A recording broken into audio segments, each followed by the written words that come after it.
Priatelia, krátka informácia o ďalšom fungovaní komunitného potravinového družstva. Prevádzku v Nitre sme ukončili z jednoduchého dôvodu. Zmenila sa mi totižto životná situácia, prijal som pracovnú ponuku v Poprade a preto presúvam všetky aktivity KPD práve tam.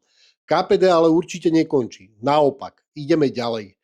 Chceme sa teraz viac ale zamerať na vlastnú výrobu, mäso v pohároch, nátierky, pochuťky, paštety, klobásy a ďalšie poctivé výrobky, ktoré budeme môcť posielať členom KPD po celom Slovensku.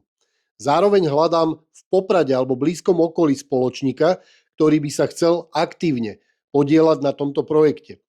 A hľadáme aj vhodnú kuchyňu alebo potravinársky priestor na výrobu. Ak máte záujem o spoluprácu alebo o takom priestore viete, ozvite sa mi. KPD naozaj pokračuje, ale už z Popradu a pre celé Slovensko.